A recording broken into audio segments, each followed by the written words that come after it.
¿Cómo vas? Súper bien. ¿Sí? ¿Qué súper bien? ¿Qué significa súper bien? Pues la recepción de la gente, la campaña ha sido muy tranquila, muy dinámica. En redes nos ha ido muy bien y lo que nos dice la gente que nos abre la puerta es que está con la transformación. Entonces no ha habido ningún inconveniente, gracias a Dios, ningún problema. Hemos caminado muy bien. Yo camino 2 o 3 veces al día. Oye, en un sentido figurado, tomando en cuenta que el tiempo que ha transcurrido tu campaña política para ganar la Diputación del Distrito 7, ¿cómo te ves? ¿En qué lugar del campo estás? ¿En qué minuto estás? ¿Y en qué posición estás? Pues yo diría que es un partido que vamos ganando porque el equipo está jugando bien, la afición está de nuestro lado, el ánimo, el entusiasmo, el momento que se está viendo es muy bueno. Estamos ya en la recta final del partido, digamos en el minuto 70, quedan 2 semanas de campaña, o sea, 1/3 del tiempo total, pero pues ahora sí que los goles han caído y vamos a la delantera. Es cuestión de no descuidar, de seguir haciendo las cosas bien, de jugar limpio, que es algo que me preguntabas cómo vas. Bien, muy bien, estoy muy contento por eso, porque ha sido una campaña ahora sí que muy blanca, ¿no? Nada de guerras sucias ni ese tipo de cosas que estoy seguro que la gente está harta de ver. Pues lo que nos dicen, ahora sí que hemos palpado a la ciudadanía y es parte de lo que quieren, escuchar propuestas, escuchar proyectos, pues no tanto lo que se viene acostumbrado en muchas ocasiones, desgraciadamente. Tomando en cuenta que es un equipo de 15 jugadores, lo son 15 distritos para lo que tú estás compitiendo, que son las diputaciones, ¿qué posición estás jugando? Pues yo creo que un poco de todo. Estamos ahí en el medio campo, defendiendo la cuarta transformación, pero también pues metiendo goles con muchos aciertos, con una muy buena preparación que hoy nos hace tener un rendimiento bastante bueno. De aquí para allá, como un buen medio. El box to box le dicen, es el término inglés para ese jugador. ¿Tu número de distrito, el 7, tendría algo que ver con Ronaldo, el crack de fútbol portugués? ¿O? No, es una coincidencia nada más. Una muy buena coincidencia. Yo soy fan de Cristiano precisamente por su disciplina, por que siempre se caracterizó por ser un jugador muy enfocado en su trabajo. Yo igual soy sumamente disciplinado, enfocado y trabajador, siempre muy claro el objetivo y haciendo las cosas bien. Entonces, no, es una grata coincidencia nada más. Nos hablas de que el jugador 12 está de tu lado. ¿Cómo? Dame ejemplos de... ¿El jugador 12 en la afición? El jugador 12 en la afición. Es que luego así que es el árbitro o algo así. No. El jugador número 2 es la afición, ¿no? Sí, claro, pues yo camino, te decía, 3 veces al día el distrito, tianguis, casa por casa, cruceros, activaciones, reuniones vecinales. Y el sentir de la gente en su gran mayoría es querer continuar con el proyecto de la transformación, con este proyecto que inició Andrés Manuel López Obrador ya hace muchos años, hace 6 que tomó la presidencia. Su proyecto pues ahora sí que se retoma a tiempo mucho antes, pero la gente está contenta con el buen trabajo, la gente está contenta con los resultados obtenidos y espera que continúe eso en las nuevas generaciones que somos nosotros. ¿Pero qué ves? ¿Ves muchos jóvenes? ¿Ves muchos adultos? ¿Qué ves en la afición? Yo diría que está bastante variado. Hay muchos jóvenes, me he topado con muchos jóvenes, muchos de hecho, que están con la transformación, que están con este proyecto. He leído varios estudios que justamente ayer estaba escuchando uno de la Universidad del Valle de México, si no me equivoco, que hablaba de la juventud es muy diversa en cuanto a sus opiniones. Aquí en Cancún, en Quintana Roo, no es distinto. En el simulacro electoral lo ganó la doctora Claudia Sheinbaum y el proyecto de transformación. En segundo lugar, MC. Y hasta el tercer lugar, el PRIAN. Entonces podemos ver que obviamente todos los jóvenes piensan diferente, la mayoría está con la transformación, también muchísimo adulto mayor. En mi distrito 45% de la gente se dedica al comercio, a vender en tianguis, mercados, tienditas. El 55% se dedica al destino, a ser el destino turístico más importante de América Latina, o sea, trabajan en el sector hotelero. Y en ese sentido, pues de ese 45% que sí se dedica al autoempleo o a la venta de bienes, sí es de edad más avanzada. Me topo con mucha gente arriba de los 60 años, que en la gran mayoría, un 80%, 85% está con el proyecto que pues, hoy encabeza el presidente a nivel federal y que próximamente encabezará la doctora Claudia Sheinbaum. O sea, ¿no ves al contrincante con posibilidades de sacarte una sorpresa? Pues no me gustan los triunfalismos adelantados, no me gusta ser confiado. Yo trabajo como si fuera el último lugar. Sí te podría decir que soy el candidato a diputado en mi distrito que más camina, que más está en la calle, que más ha hecho campaña. Yo no he descansado un solo día de estas 4 semanas completas que ya pasaron. Y en ese sentido, pues, sabiendo que lo estamos haciendo bien, sabiendo que no tenemos cola que nos pisen, sabiendo que somos un proyecto que representa mucha esperanza a nivel federal, pero en lo particular soy una persona íntegra, con preparación, con experiencia y resultados. Ahora sí que veo complicado que remonten en el marcador. ¿Te ves en la banca? No. ¿A qué te refieres en la banca? ¿Te ves fuera del partido? No, para nada. ¿Qué haces por mantenerte dentro del partido?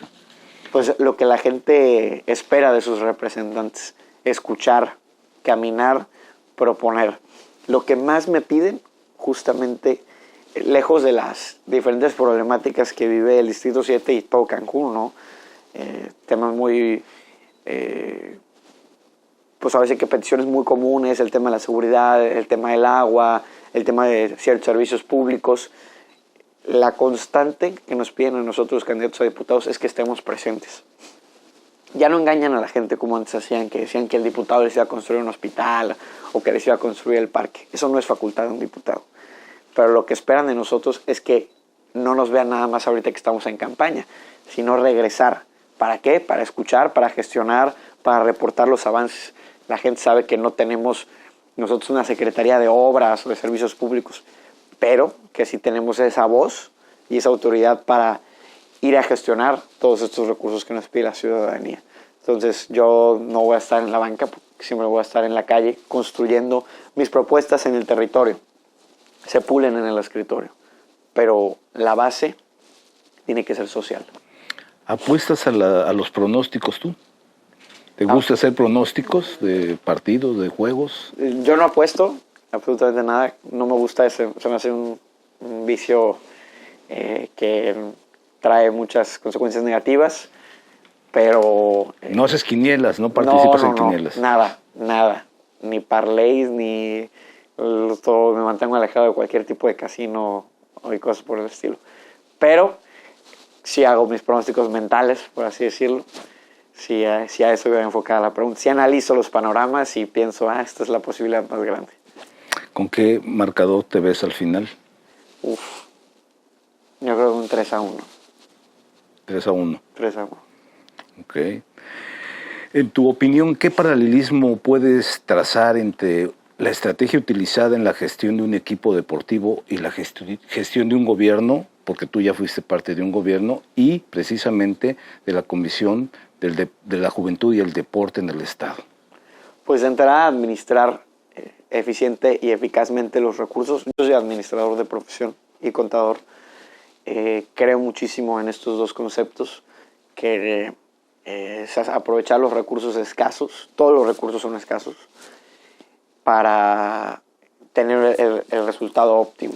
Y los recursos no me refiero solo al dinero, es aprovechar el tiempo, es aprovechar la infraestructura, obviamente el recurso financiero. Tiene que haber una armonía entre todos, tiene que haber un orden, una disciplina, reglas claras y poner el ejemplo, ¿no? Dicen que con las palabras con las palabras se manda, pero el ejemplo arrastra. Y yo creo en trabajar con el ejemplo, que la corrupción y que las buenas prácticas es como se barren las escaleras, ¿no? De arriba hacia abajo. Y desde que llegamos limpiamos la comisión de arriba abajo precisamente.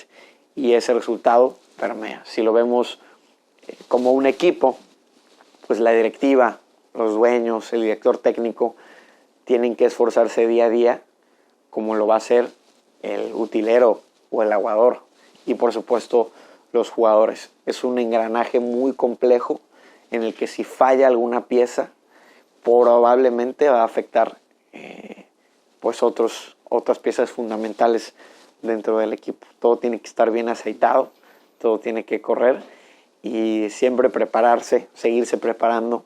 Es como darle ese mantenimiento a la maquinaria. Yo creo mucho en la preparación de los servidores públicos, o en este caso, para hacer la analogía, de los directores técnicos o de los directores deportivos, y por supuesto pues en el entrenamiento constante de los jugadores. En la administración pública depende mucho de la capacidad y preparación del servidor público a cargo de todos los puestos, desde el área más pequeña hasta las áreas más grandes. Durante los momentos de alta presión, tanto en el deporte como en la política, ¿cómo manejas personalmente la toma de decisiones críticas? Pues te comentaba, yo estudié administración, y la administración se basa justamente en la capacidad de toma de decisiones.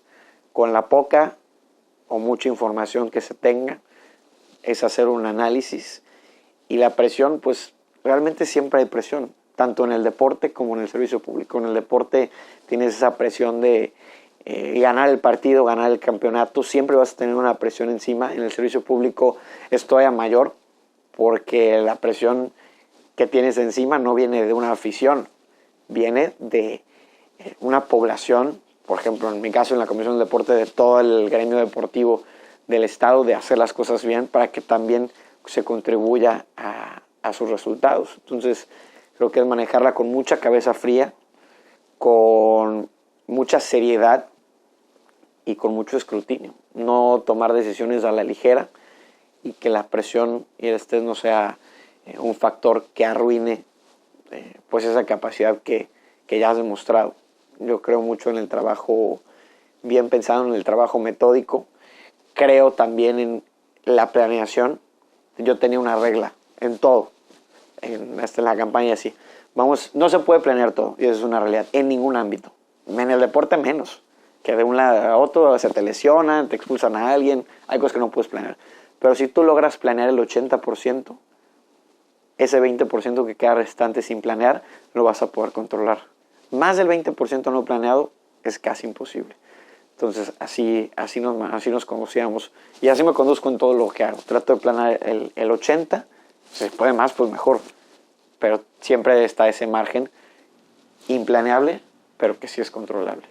Te voy a cambiar la jugada. Órale. Vamos a pasar a un tema que tiene que ver con la financiación y la ética. Tema frecuente de frecuentes debates en campos, ¿no? ¿Cómo asegurar que el patrocinio en el deporte y la financiación de las campañas se manejen con transparencia y ética? Pues yo creo que es muy claro ver ya cuando hay un despilfarro en las campañas. Para empezar, hoy existe el Instituto Nacional de Transparencia. Nosotros como candidatos tenemos la obligación de reportar todos los gastos y las fuentes de financiamiento. Te platico, nosotros tenemos un tope de campaña que es un máximo autorizado. Se saca una fórmula, esto te lo da el INE. Más el tope no significa que te vayas a gastar todo eso, porque tú recibes un financiamiento público y un financiamiento privado legal. El financiamiento público te lo dan los partidos que conforman la coalición, y te lo puedes gastar en cualquier cosa dentro del marco legal. O sea, si tú quieres gastar tu financiamiento público en solo playeras, pues estás en tu derecho. Si te lo quieres gastar en solo eventos, estás en tu derecho. Si lo quieres gastar en gasolina porque vas a estar recorriendo y perifoneando, gritando, lo puedes hacer. Tu financiamiento privado tiene ciertas características, tiene que venir de una persona física, no pueden venir de personas morales. Su actividad empresarial tiene que ser una distinta del servicio que te provea la donación. ¿A qué voy con esto? Si una persona te financia playeras, su giro comercial no puede ser venta de playeras. Está topado a cierta cantidad de UMAS, dependiendo de la coalición, dependiendo de... Es otra fórmula. En mi caso, en los casos de aquí de Quintana Roo, creo que no puede pasar los 90,000 pesos. De todas maneras es difícil conseguir un donante de 90,000 pesos. Y no puede superar tu financiamiento privado, tu financiamiento público. Toda esta información, los donadores, qué te donaron, cómo te lo donaron, cuánto te dio de financiamiento público los partidos y cuánto y en qué te lo gastaste, todo es público. Todo debería de ser público. En mi caso sí lo es. Yo no tengo 0 observaciones en estas 4 semanas de campaña. Hemos cumplido cabalmente y con transparencia en las plataformas del Instituto Nacional Electoral. Cada semana se publican los gastos y las actividades de los candidatos. Hay actividades no onerosas, por ejemplo, una caminata. Pues tenemos la bocina y las banderas y todo eso, pero pues eso ya se habían comprado, ya se habían reportado. No genera un gasto nuevo. ¿Qué actividades son onerosas? Pues por ejemplo, ese es un evento en donde rentas sillas, donde rentas un equipo de audio más grande. Eso pues ya lo reportas como un cierto gasto. Yo creo que es muy evidente. Yo invito a la ciudadanía que tenga esa preocupación a levantar la voz cuando vea que hay gastos de más, y pues a todos los candidatos y candidatas son libres de esta libertad de expresión, de la redundancia, y de denunciar cualquier tema ilegal en cuanto al gasto de campaña que vean. ¿En cuánto asciende el financiamiento público? 160,000 pesos. Por todos los 45 días son de campaña, ¿no? Es correcto. Muy poco, ¿no? Pues es una campaña pequeña, es una campaña de calle. Uno pensaría lo mismo. Yo nunca había sido candidato, como sabes, entonces no tenía idea realmente de cuánto era lo que se gastaba en campaña, pero cuando nos dieron capacitaciones en el partido y todo eso, el tope de campaña es 1,090,000 pesos en mi distrito. Y solo vamos a usar pues los 160,000 del gasto público, más unas donaciones que venían en especie, playeritas, gorras que nos hicieron llegar, simpatizantes, y ya realmente sí es poco dinero, entre comillas, para lo que uno pensaría, pero cuando es una campaña limpia en la que no tienes la necesidad de estar pues haciendo guerra sucia, de estar regalando 20,000 cosas, pues la verdad es que sí alcanza el dinero sin problema. Yo creo que hoy, por suerte, tenemos una ley de libertad de expresión que nos abre este tipo de espacios que agradecemos. También tenemos nuestras redes sociales, que es una forma en la que nos permite comunicar de manera muy eficaz y eficiente. Entonces, creo que se hace un buen uso de ese recurso, y qué bueno, porque al final de cuentas el financiamiento público proviene de los contribuyentes. Yo siempre he estado a favor de que sea más reducido y que la gente vote no porque vio 10,000 espectaculares, o como antes, que me acuerdo cuando era niño, en las calles veías los pendones en cada poste, ¿no? Y mejor que nos ahorremos todo ese dinero y esa contaminación, y que se dedique a la gente a proponer, y que la gente base su voto en las propuestas y en los perfiles que conozcan, pues, en redes sociales y en medios de comunicación. ¿Comprarías algún triunfo? ¿Cómo? ¿Tú eres proclive a comprar triunfos? No, jamás. ¿No?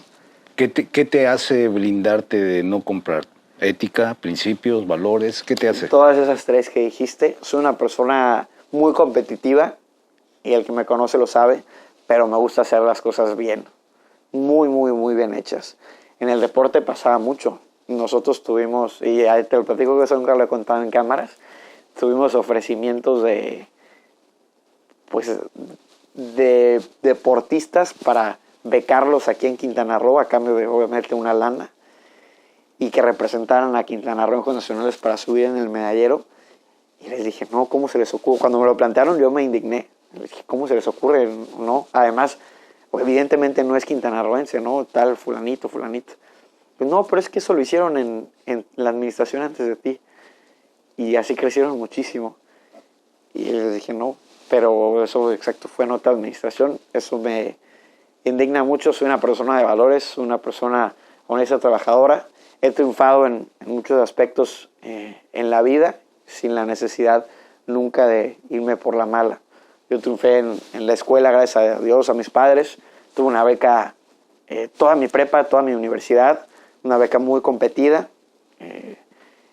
Obviamente, pues las envidias en la política a veces suceden a la hora de competir, que no hay competencia per se, entre comillas, pero por los cargos. Yo jamás he grillado a nadie ni he tratado de pasar por encima para obtener un cargo. Me llegaron gracias al trabajo, a la confianza y al esfuerzo y a los resultados. Y esta candidatura fue igual. Salimos altos en unas encuestas, sin derroches, sin nada. Y la campaña que estamos haciendo es limpia y vamos a ganarla de esa manera. ¿Cuál crees que debería ser el papel del gobierno en la promoción del deporte como una herramienta para el desarrollo social y la cohesión comunitaria? Fundamental. Esa fue la visión que tuvimos en la comisión. Es hermoso ver el escudo de Quintana Roo en lo más alto. Para los que han tenido la oportunidad de ir a Juegos Nacionales, pues es como en las Olimpiadas, ¿no? Cuando gana tu estado el oro, suben y premian Quintana Roo y sale la imagen del escudo. Es padrísimo. Y escuchar las historias de quintanarroense que se va a las Olimpiadas o a los Panamericanos es increíble. Pero esa es la punta de la pirámide y así lo veíamos nosotros. O sea, la punta de la pirámide está ese medallista, la élite del deporte. Es el que sale en las notas, es el que sale en la tele, es el que habla, es el que se habla en las redes sociales. En el segundo escalón de la pirámide tenemos a todos los que ya están en el alto rendimiento, los que entrenan mucho, los que ya van encaminando su vida hacia el deporte. Es un número amplio que ha crecido en los últimos años. De cuando yo me salí en la comisión, estábamos justamente entrando en la fase estatal de Juegos Nacionales. Y respecto al año anterior teníamos un 30 a un 40% según el deporte de aumento. Eso implicó un gasto tremendo no contemplado para la comisión, pero también fue una noticia muy positiva. Quiere decir que hay más gente enfocándose al deporte de alto rendimiento. Y en el último piso de la pirámide, a lo mejor por cada 1000 de este último piso sale uno que llega a la élite. Pero esos 999 que se quedaron son personas a las que les cambiaste el rumbo de la vida, a las que le enseñaste disciplina, valores, cultura física, trabajo en equipo, que los alejaste del ocio, que es madre de muchos vicios, como la drogadicción, como el tabaco, el alcohol. Y al encaminarlos hacia el deporte se generan muchos beneficios sociales que a veces no son tan visibles porque son preventivos. Yo siempre lo veo así, la gobernadora siempre lo ha visto así y como herramienta social es fundamental. Yo fui testigo de muchos jóvenes, y a lo mejor ya no tan jóvenes, sino ya más adultos, que de viva voz me dijeron, a mí el deporte me cambió la vida. Yo me juntaba con chavos, con chavas de mi colonia que no hicieron deporte, no se encaminaron al deporte como yo, siguieron su vida en los malos pasos en los que iban y acabaron muertos o sumergidos en el infierno de las drogas o el crimen organizado. Entonces, yo fui testigo del gran impacto positivo que puede tener el deporte a la hora de usarse como una herramienta social. Pasa en muchísimos países y al tener más en ese nivel de la pirámide que te comentaba, naturalmente vamos a tener más deportistas de élite, entonces se van a cumplir ambos objetivos. Por eso uno de los principales enfoques fue abrir academias deportivas totalmente gratuitas. Igual para las personas con discapacidad, instauramos un proyecto en la alberca olímpica que hoy tiene ya casi, bueno, no hoy, la última vez que yo fui a la alberca olímpica en febrero, ya tenía más de 70 nadadores y nadadoras con discapacidad que pagaban 100 pesos al mes. Un proyecto totalmente social y que a este sector tan vulnerable y que a veces no es tan visible o tiene una oportunidad social gracias al deporte. ¿Cuál es la demanda de mayor deporte aquí en el estado? fútbol, básquetbol. El deporte más practicado en México, aunque no lo creas, es el básquetbol. El fútbol es más popular. Hay más academias, hay más equipos de fútbol, pero se practica más básquet de manera recreativa, por así es, por la cantidad de canchas que hay. Solo aquí en Cancún hay más de 30 domos y canchas de fútbol 11. Tenemos las dos de la Supermanzana 21, la del Cedar, el Pepe Gómez igual en la Supermanzana 21, tenemos una de Pioneros en la 220, en la 221, en la 228, taxistas y en algunos colegios particulares. Y párale de contar. Hay más canchas de Fut 7, que igual es un deporte sumamente popular, pero si lo clasificamos ya en algo más específico, el básquetbol es el que más se practica. Oye, y de los deportes de individuales, ¿cuál es el que domina aquí? El que domina aquí, las pesas, por mucho. El halterofilia. Es un deporte que va en crecimiento, es uno de los que más medallas reparte en general a nivel nacional y aquí en Quintana Roo no fue la excepción. Tuvimos una medalla de plata panamericana de un chico carrioportense que se llama Víctor Güemes. A él le mandamos un saludo, buen amigo. Y en general tuvimos más de, si no recuerdo mal, 44 medallas en pesas en la edición pasada, por ahí. No, sí, como por ahí de 40 medallas fueron. Y fueron más de 60 clasificados ahorita, es una locura. Deporte muy bonito que no es muy vistoso, no se ve mucho en la televisión, pero cuando tú entiendes la técnica y la preparación que requiera, es muy, muy, muy bonito. Y pareciera que sería la natación, ¿no? Por el ambiente en el que vivimos. También nos ha ido muy bien en natación en los últimos años. Hemos tenido referentes a nivel nacional, pero no. Es más redituable en términos de medallas. El levantamiento de pesas. El patines también nos da. Es otro que no está tan visible, pero nos fue muy bien. Fue tercer lugar Quintana Roo a nivel nacional. La tabla vela. Fuimos segundo lugar el año pasado. Probablemente se recupere el primer lugar este año. Hay varios deportes en los que sobresalimos. Más en los deportes individuales que en los del equipo. ¿El pádel cómo está aquí? Está empezando apenas el pádel. Todavía no está en Juegos Nacionales. Ahorita se practica a nivel federado y a nivel recreativo amateur. Tenemos dos representantes, me parece, a nivel profesional, pero ya estamos hablando de adultos. En la etapa juvenil, que es en la que se enfoca más el deporte de la comisión, hablando del deporte de alto rendimiento, todavía no está contemplado el pádel. Hablabas hace ratito de un tema preocupante, alarmante, que está latente, que son las drogas. ¿Cuál es tu postura sobre la regulación gubernamental del uso de sustancias en los deportes profesionales? No, pues totalmente inaceptable. Mancha la esencia del deporte, cualquier tipo de sustancia ilegal que promueva el rendimiento de algún atleta. Estamos hablando de que el deporte es el arte de llevar la capacidad física y mental del ser humano al máximo. ¿No? La gente que va a las Olimpiadas es la gente más dotada y preparada física y mentalmente del mundo. Porque, bueno, una carrera de 100 metros también requiere de mucha concentración mental. Un partido requiere una concentración mental, además de lo evidente físicamente.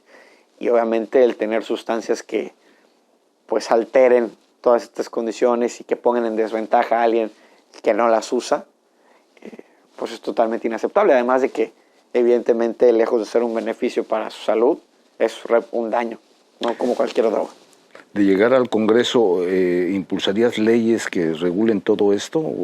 Ya hay la Ley Nacional de Cultura Física y Deporte, a la cual nosotros estamos apegados como comisión y al órgano rector de la CONADE, o sea, al órgano rector que es la CONADE a nivel nacional, y está muy estandarizado. Se ha avanzado muchísimo la Comisión Antidopaje en México, con la que se coadyuva. La verdad es que los 32 estados de la República, en el último informe que yo vi, estaban coadyuvando con la Comisión Antidopaje. Juegos Nacionales, a cada deportista que gana medalla de oro, sobre todo en deportes individuales, pesas, boxeo, luchas, judo, taekwondo, natación, a casi todos los ganadores se les hace prueba antidopaje terminando la competencia. Platícanos del contenido de esta ley. ¿Tiene sanciones? ¿Tiene sanciones no penales? ¿Estimulaciones de a quien...? Tiene vetos. Tiene vetos. Tiene vetos. ¿Cómo qué? No, pues te pueden vetar del deporte dependiendo de la gravedad o si es reiterativo el asunto, pero pueden vetarte temporal o permanentemente de algún deporte.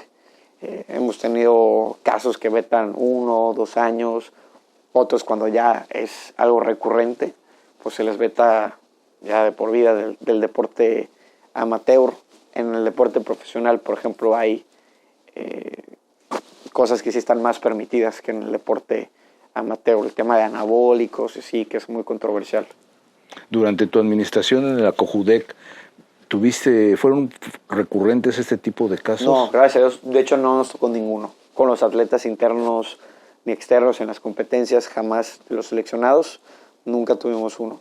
No es tan común en las instancias, ahora sí que locales. Pasa mucho más cuando ya estamos hablando de seleccionados nacionales. ¿Por qué? Igual por la edad, yo creo que tiene algo que ver. Nosotros vemos por un poco más jóvenes. Recordando que el Estado pues, es el primer filtro para pertenecer a una selección nacional y representar a México en instancias internacionales. Que ahí es donde se pone más difícil la competencia y desgraciadamente pues hay jóvenes de todas partes del mundo que al ver esta presión y esta competencia que sube a un nivel más alto, pues se ven en la penosa circunstancia de caer en este tipo de situaciones. Desde tu perspectiva, ¿cómo pueden los deportes influir positivamente en las políticas gubernamentales respecto a la inclusión y la diversidad? Pues de una manera que te platicaba justamente hace un ratito, el deporte, por ejemplo, para personas con discapacidad no estaba contemplado en la Ley de Cultura Física y Deporte cuando nosotros llegamos. En 2023, en un equipo encabezado por la gobernadora Mara Lezama, metimos la iniciativa de ley para reformar la Ley Estatal de Cultura Física y Deporte, armonizarla con la Ley Nacional, que llevaba 8 años de rezago, 8 años de ser actualizada, y no se contemplaban áreas que son fundamentales para ver el deporte como una herramienta social, como lo es el deporte para personas con discapacidad, el deporte popular, que es el deporte que vemos en las canchas, en los domos, que saca a miles de jóvenes y niños de la calle para meterlos a una cancha o con un balón o en alguna actividad física. También a mujeres y adultos mayores. Es el tipo de deporte que es el tipo de cultura física que contempla, por ejemplo, el baile deportivo, que en Cancún y en todo Quintana Roo es un boom. Cada vez hay más mujeres que todas las mañanas se van a hacer lo que se conoce popularmente como zumba, pero el término correcto es baile deportivo, que bueno, trae muy muy buenos resultados, porque además de que se divierten, es un tema recreativo, pero es un tema también de salud, es un muy muy muy buen cardio. Entonces, esto se contempla como una herramienta social. Es una herramienta social, ¿por qué? Porque previene la salud, porque promueve la recreación sana. Es un tema social porque promueve, por ejemplo, la inclusión. El deporte para personas con discapacidad no tenía un área que se contemplara y ha servido para visibilizar todas las necesidades que hay. Que un deportista con discapacidad que gana una medalla, que representa a Quintana Roo y a México en competencias internacionales, pues, al fin de cuentas se vuelve alguien, una figura pública que alza la voz por todas estas necesidades que se encuentran, por ejemplo, en el transporte público, en las vialidades, cruces, banquetas. Gracias al deporte se ha hablado mucho de este tema tan importante y fue justamente la intención de empoderar esta rama tan importante del deporte. ¿Ves en el futuro inmediato equipos donde de fútbol, principalmente donde participen hombres y mujeres? Yo creo, o sea, equipos mixtos. Mixtos. ¿A un nivel profesional? A nivel amateur, a nivel es amateur. Una demanda que hay a nivel nacional en muchos estados de la República. A nivel amateur puede ser, sería muy muy bonito. Hay que reglamentar muy bien cómo sería esta dinámica. Porque no es lo mismo que vayamos a echar la reta a amigos y amigas y esté todo muy ameno, a meterte a un nivel de competencia en donde pues a lo mejor alguien pudiera salir lastimado. ¿Tú crees? ¿Tú crees que las mujeres son más débiles que los hombres? No, no más débiles, pero la composición ósea y muscular de las mujeres y de los hombres es muy diferente. Estamos hablando de un somatotipo. Somatotipo de un hombre y de una mujer son diferentes, sus composiciones físicas son diferentes, además de que, pues desgraciadamente luego sabes que se calientan los ánimos en el deporte y ahí un tema de violencia se podría complicar. Yo creo que mientras sea algo amistoso, algo, una competencia sana, no hay problema. Por eso hablaba de algo amateur. Ya hablar de algo profesional creo que sería muy complicado. No habría por qué mezclar. Yo estoy muy a favor de empoderar el deporte femenino a nivel profesional. Yo de repente veo mucho deporte en mis tiempos libres y cuando pues estoy canaleando y me toca un partido del femenil, yo luego al América, por ejemplo, traen un trabucazo y tenemos futbolistas quintanarroenses en el deporte profesional. Ahí está Viri Salazar, delantera estrella en la Liga MX femenil, con Chivas, con Pachuca, que ha demostrado que el talento no tiene nada que ver con el género. Y tú ves un partido femenil y ves unos golazazazos. Entonces yo creo que nada más habría que cuidar el otro tema que te comentaba, que no es un tema de percepción, es un tema ahora sí que meramente físico.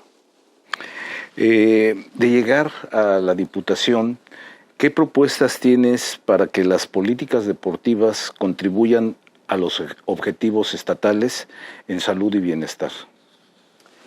Pues hay que recordar que en el Congreso nos toca legislar y aprobar presupuestos. La ejecución de la política pública va a corresponder a la actual administración de la Comisión del Deporte de Quintana Roo. Desde el Congreso vamos a velar por el presupuesto de la Comisión, que siempre vaya en aumento, precisamente para encaminarlo hacia esta visión social, que traiga bienestar, pero que también traiga salud, o más bien sea ahora sí que un preventivo, que yo siempre he pensado, ¿no?, que es más barato prevenir que lamentar. Accionar, ¿no? O no, y sí, obviamente eso mucho más, pero es más fácil o más barato tener un estilo de vida saludable, tener buenos hábitos alimenticios, buena cultura física, a combatir, por ejemplo, contra las consecuencias de la obesidad, que es una enfermedad muy prevenible, ¿no? Hay casos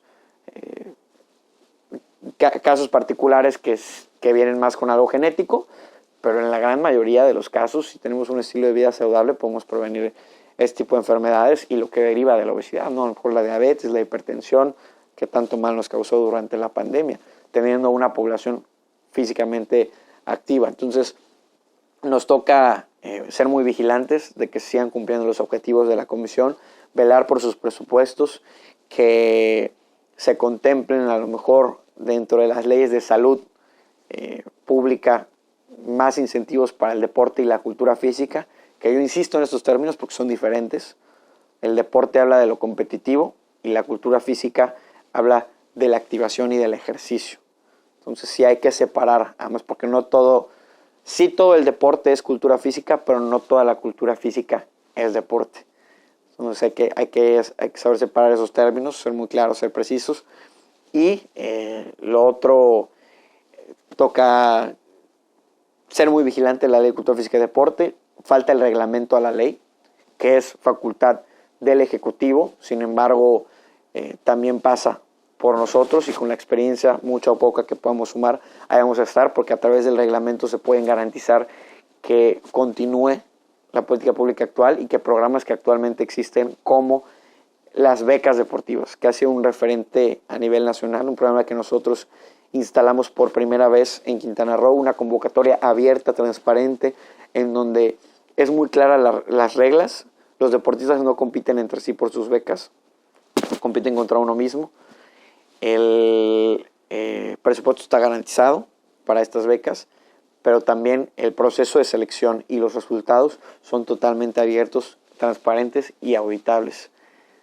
Es decir, hay una certeza de que es una convocatoria totalmente justa e imparcial. Esto tiene que quedar sentado en un reglamento para que continúe, que no puedan llegar a quitarlo y que se maneje como se hacía antes, que para poner todo en términos coloquiales, ahora sí que eran becas al dedazo. ¿De cuánto es el presupuesto actualmente y de cuánto crees tú que sería suficiente para cubrir la demanda de tanto joven que crece en una sociedad como esta, que es muy activa, ¿no? Claro. El año pasado, tomando en cuenta que pueden haber ampliaciones y reducciones al presupuesto del año pasado, para darte números concretos, cerramos, si no estoy mal, en 310 millones de pesos, contemplando muchas obras, ya contemplando el presupuesto de obra, salvo el Poliforum, el Poliforum y la Unidad Bicentenario en Chetumal. Es un muy buen presupuesto, hay que decirlo, a nivel nacional, hablando de términos per cápita, es muy bueno, ha aumentado la demanda y la verdad es que siempre que haya presupuesto va a haber en qué utilizarse porque hay mucha necesidad en las unidades deportivas, se pueden generar más unidades deportivas. Ahora sí que decirte un número para decir, con esto es suficiente, pues yo creo que es hablar, como que tirar algo al aire sin realmente saber. Porque tendría que pasar, ¿no? Tendríamos que haber tenido ese histórico. Para decir, no, en un año dejo todas las unidades deportivas al tiro, construyo 25 más, que es lo que necesitamos, que todos los deportistas se vayan en vuelos de primera clase, que todos reciban, no sé, o sea, siempre va a haber dinero que se pueda gastar en pro del deporte. Ahora, yo soy muy respetuoso y estudioso de las leyes. Además, soy contador y financiero. La ley de disciplina financiera te habla de aumentos regulares de un 10 a un 15% por año. Más de eso sobrepasa las leyes de disciplina financiera. Obviamente se puede justificar, hay formas, pero lo correcto, apegándonos a un sentido estricto de la ley, es pedir aumentos del 10 al 15% anual, que yo creo que es muy bueno. Si hablamos de un 10% un año, por ejemplo, de 3 millones, pues de 300 millones, estamos hablando que al año siguiente tenemos 330, y al siguiente año 363, y al siguiente año casi 400, más de 400, sí, más o menos 400. Entonces, así, paulatinamente, porque tampoco se trata de debilitar otras áreas del gobierno para fortalecer otras, sino de crecer parejo. ¿Y hay aportaciones comerciales? Sí hay, la verdad es que no tanto como nos gustaría. Estamos trabajando en ello, las alianzas estratégicas son fundamentales. De repente tenemos patrocinios, sobre todo para los eventos, ¿no? Luego si le entran sobre todo la hidratación y si se ahorra un buen dinero.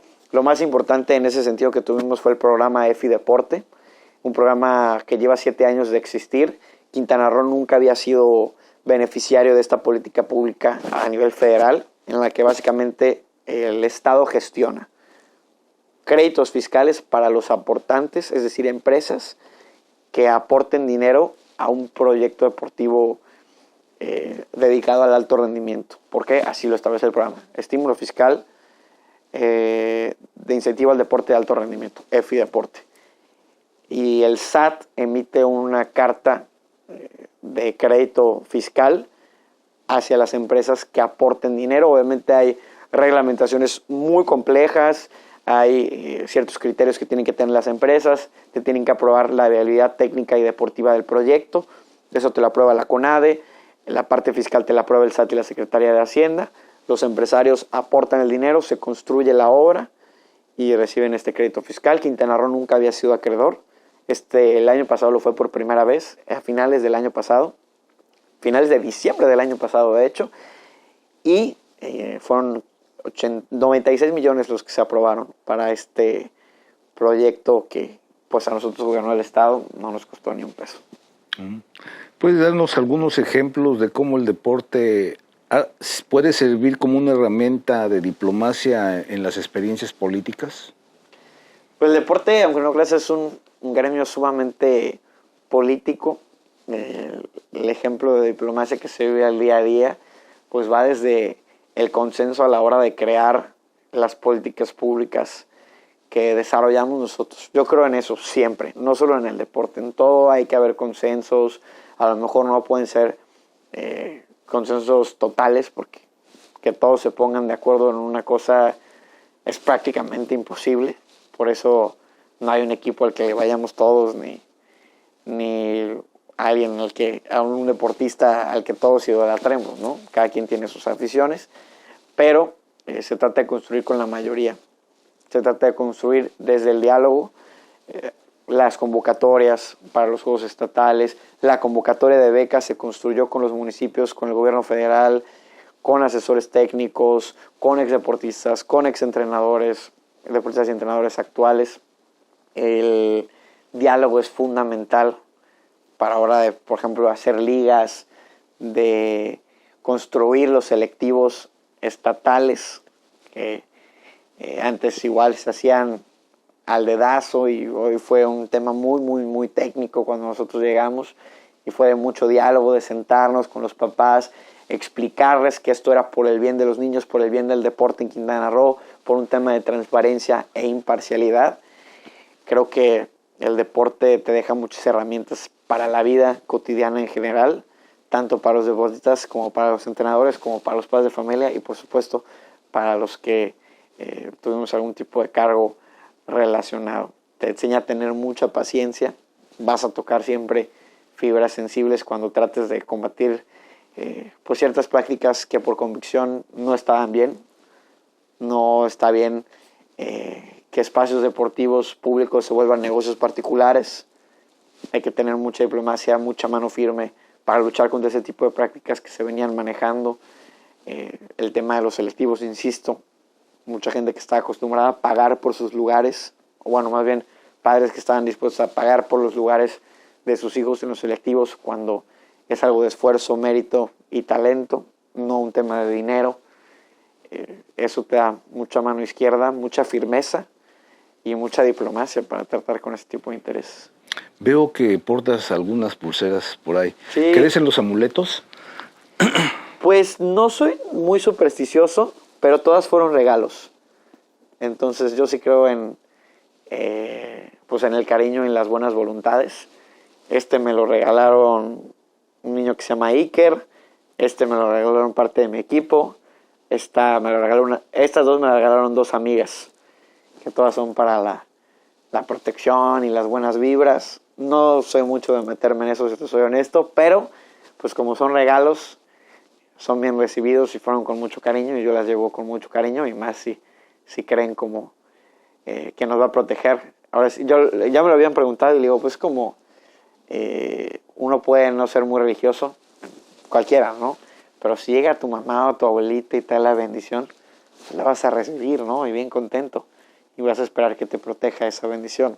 Pues es más o menos lo mismo. Son artefactos que vienen del cariño y si que ellos creen que me va a dar algún tipo de buenas vibras, de protección, pues lo voy a tomar muy bien.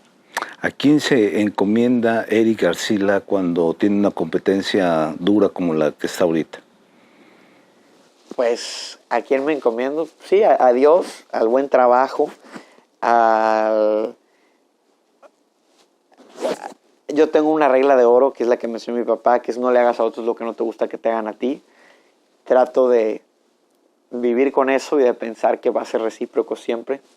Desgraciadamente no siempre es así, pero hay que creer que todavía hay mucha más gente buena que mala en este mundo. Hay que creer que las cosas buenas tienen recompensas, que todo pasa por algo. Dicen que si haces el bien se te multiplica. Yo creo en eso y a eso nos encomendamos.